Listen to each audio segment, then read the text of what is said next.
This is Mac OS Ken. Travelin' Tim hits Arizona. Pricing changes for the App Store and new homes for HomePod Mini.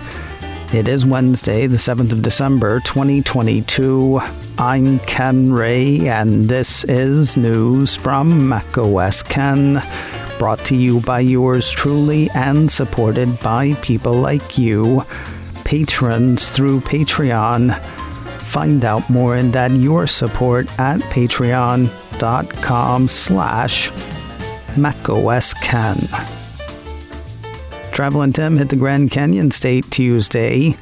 A number of reports, including one from the Mac Observer and another from 9to5Mac, say Apple CEO Tim Cook was on hand for ceremonies around the first of at least a couple of chip fabs being built by TSMC. The TMO piece had Cook confirming that Apple will source chips from the Arizona facility, which reports indicate should be capable of cranking out 4nm and eventually 3nm chips. Meanwhile, the piece from 9to5Mac says Cook confirmed that Apple will work with TSMC to manufacture Apple silicon chips at this new plant in Arizona. These chips can be proudly stamped Made in America, said Cook. It is a chance for the U.S. to usher in a new era of advanced manufacturing. While some have downplayed the significance of the TSMC facility, the company's own words make it sound fairly significant.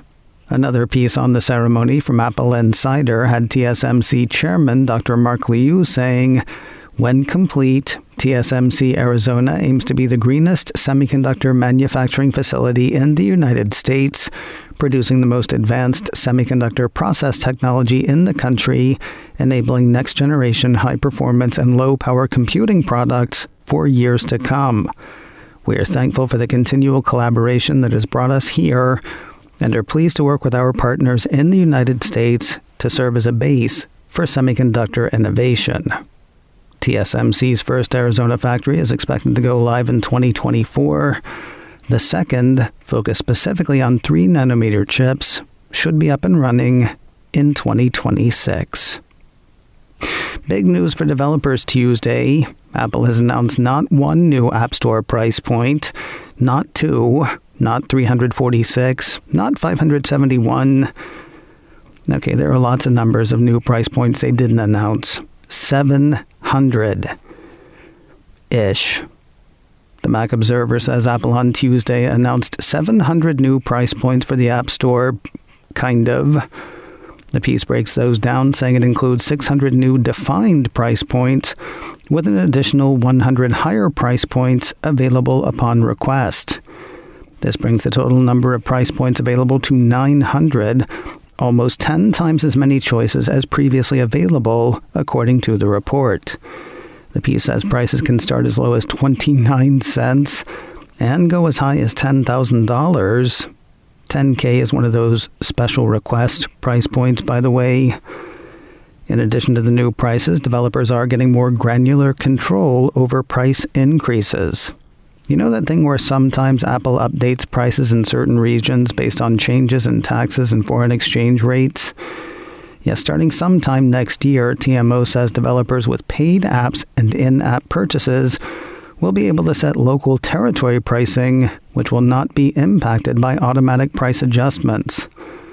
Apple says this week's changes will let developers keep their local currency constant in any storefront of their choice, even as foreign exchange and taxes fluctuate.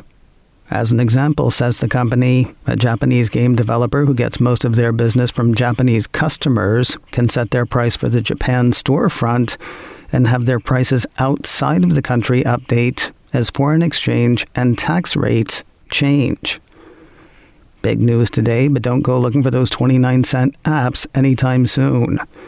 Apple's press release on the change says these new pricing enhancements will be available for apps offering auto-renewable subscriptions starting today, and for all other apps and in-app purchases in spring of 2023. Do-it-yourselfers in the UK and Europe can now get their kit from Apple. The Cupertino company issued a press release Tuesday announcing the launch of its self-service repair program for that region. You know, there's something incongruous sounding about the world's most valuable company offering self-service. Anyway, 8 new countries now have access to the program, including Belgium, France, Germany, Italy, Poland, Spain, Sweden, and the UK. For those not familiar, the release says the self-service repair store provides access to more than 200 individual parts and tools, as well as repair manuals. The program enables customers who are experienced with the complexities of repairing electronic devices the opportunity to complete their own repairs using the same manuals, parts, and tools as Apple Store locations and Apple-authorized service providers. Folks who want to try it can now get gear from Apple to perform many of the most common repairs for the iPhone 12 and iPhone 13 lineups, according to Apple, as well as for Mac notebooks powered by Apple Silicon.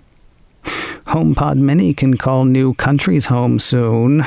MacRumors says Apple's small smart speaker will launch in Finland, Norway, and Sweden next Tuesday, the 13th of December.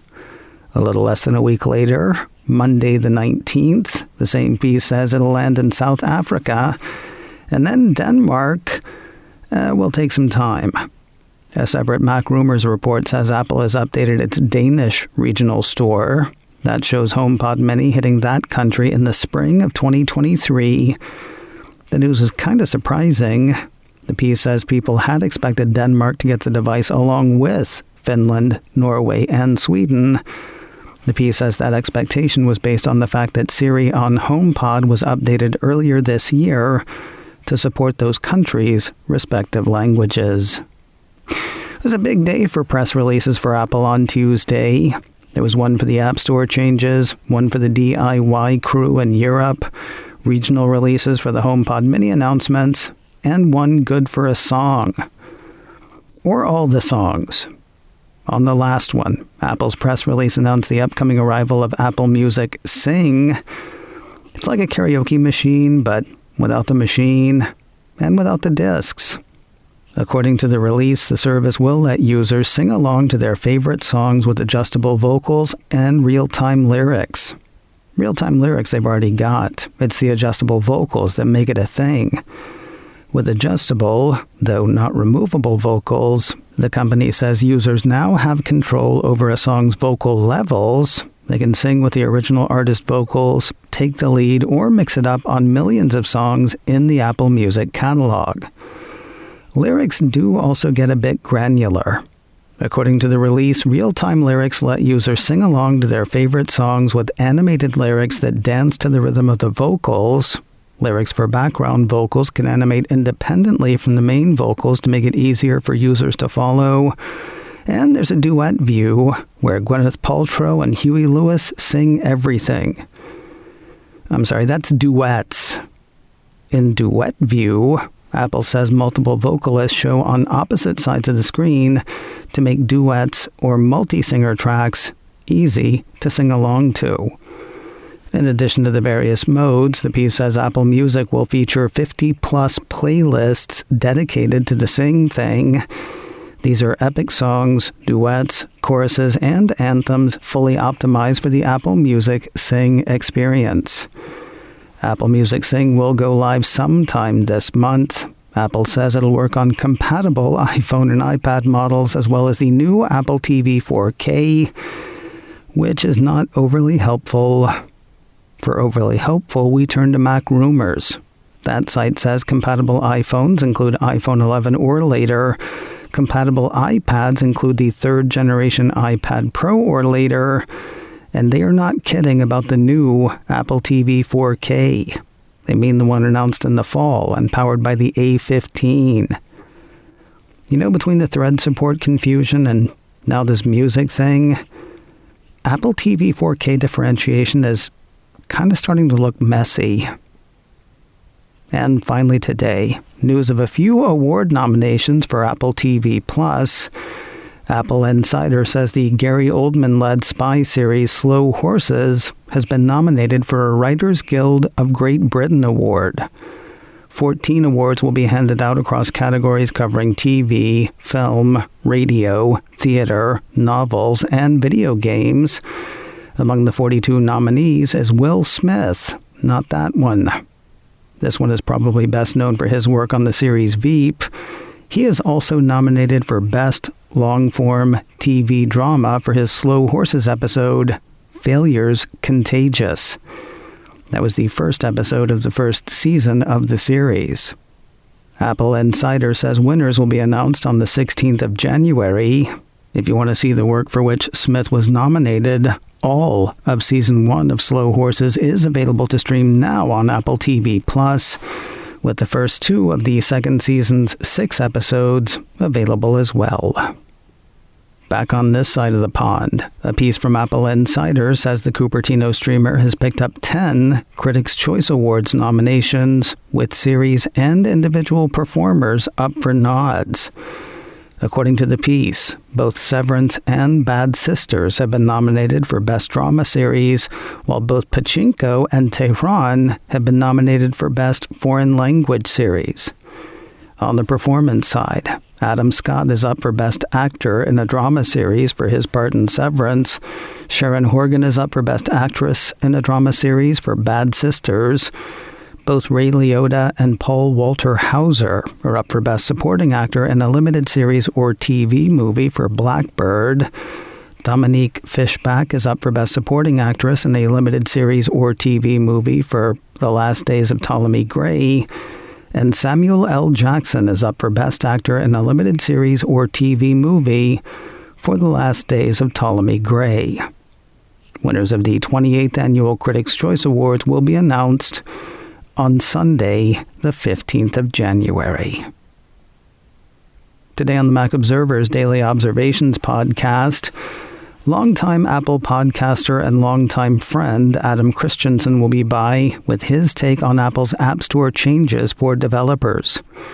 Plus, with 18 years of Apple news under his belt, we'll look at what's been most surprising and what excites Adam in the days ahead. That is all today on the Daily Observations podcast from the Mac Observer, online at macobserver.com or wherever you get podcasts. macOS Ken, brought to you by me and supported by people like you, patrons through Patreon. Find out more and add your support at patreon.com/macOSKen. Advertising handled by Backbeat Media, online at backbeatmedia.com. You can reach me a couple of ways. Info at macosken.com or call 716-780-4080. Until next time, that is news from macOS Ken. I'm Ken Ray.